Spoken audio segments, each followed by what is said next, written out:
G'day all, welcome back to another episode of the Mini Clubman GT rebuild. So in this episode we're working on the lower vertical sills, as well as the wheel arches and the chrome mouldings. So when I bought the car, the previous owner had said that his lower sills were a satin black. They weren't colour matched to the body, and the wheel arches were also black. So that's the colour I'm going with, and I wanted to get this done because I just couldn't stand looking at the surface rust while I'm rebuilding the rest of the car, and it was probably a good time to do it when the chrome mouldings weren't installed.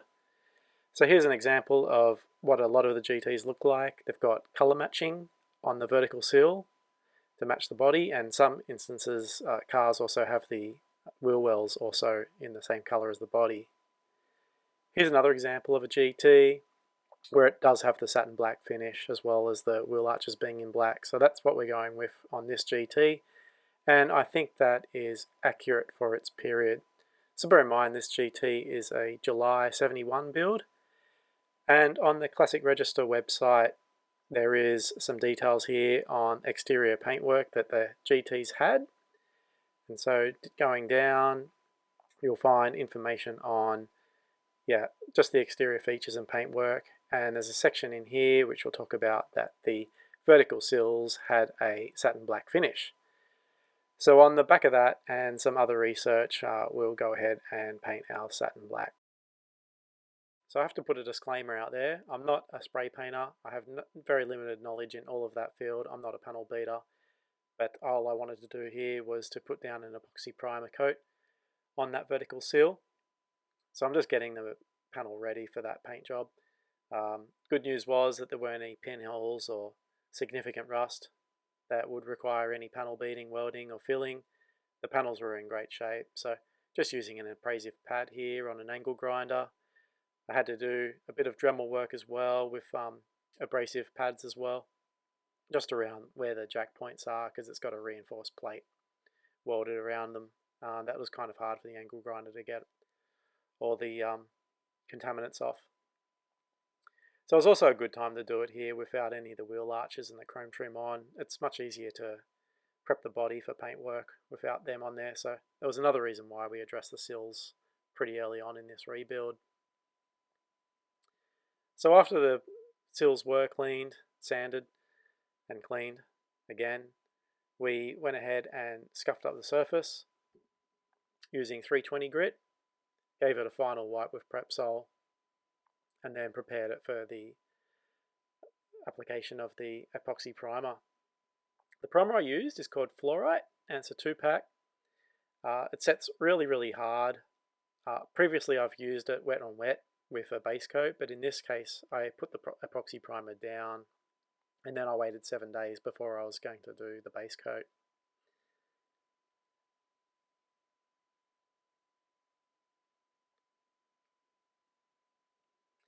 Not a lot of footage of the primer application, but I can assure you that there was 3 coats applied. It didn't really do smooth runs with that because I didn't have good room. And this is a 2K in a can. It didn't have like a 3-hour usage time. It was pre-made with apparently some binders in it that allowed it to last. And the finish didn't come out too bad. It doesn't have a good texture, but it's good enough just for the time being, and we can always address this later on if we want to and get it professionally done.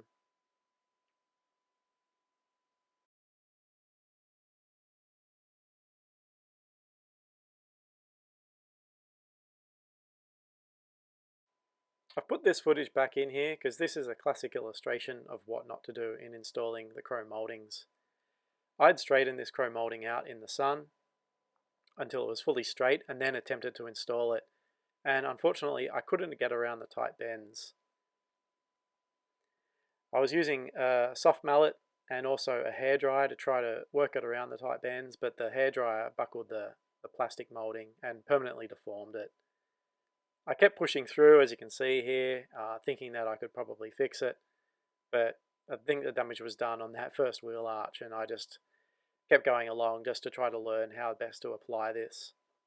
You definitely should start from an end first. Don't try to install it from the door area. And also you'll note that there were some clips put on those wheel arch mouldings. That was also a mistake. They're not meant to be there. So yeah, there was a lot of errors here, and yeah, just for your entertainment, you can see me struggling away trying to install this all incorrectly.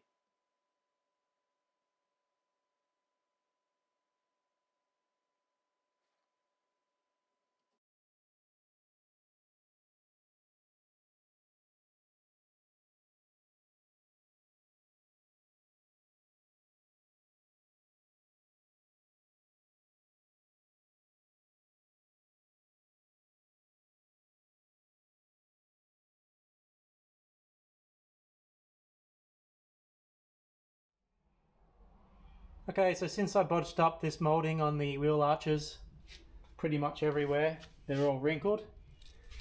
I went and bought new ones again, so bit of a costly exercise. This time I'm not going to unravel them to go straight. I'm going to use the natural bend of this to do the sharp radii turns on the car. But I'll just undo these and then just chuck them on the boat. Let's have a look. They certainly do curl up, but we're going to leave them curled up. So we really need this radii here, so we'll keep them curled up, but hopefully they'll just relax in the warm weather. It's 28 degrees Celsius right now, so that should soften them up.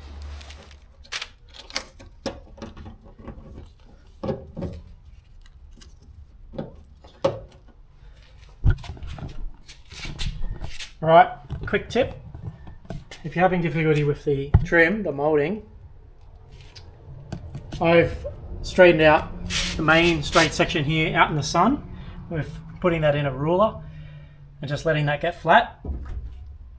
But then after that, I actually installed it on the wheel arches without the moulding, without the flares installed, just to set the shape. And it's actually quite easy to install without the mouldings on.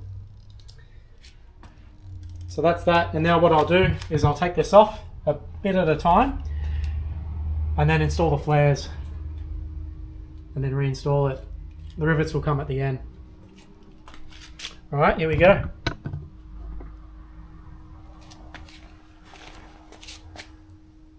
So for the final install, I just worked from the front and the back, and then worked towards the center of the door, installing it carefully with just a soft mallet. No heat was applied the second time around, and I got nice straight curves. As another method, I probably next time would have not only straightened out the coil of moulding in the sun in the middle part, but I would have done the wheel arch sections as well, straightened them out, but kept the tight corners as the natural form of the moulding when you buy it. So it would have looked like a giant U shape with two bends on it for that area there and the corresponding area at the front, and then work it around the wheel arch.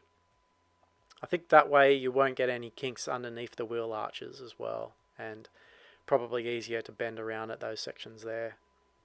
Anyway, I'll leave you with the final footage of the installation of the wheel arches and the side mouldings.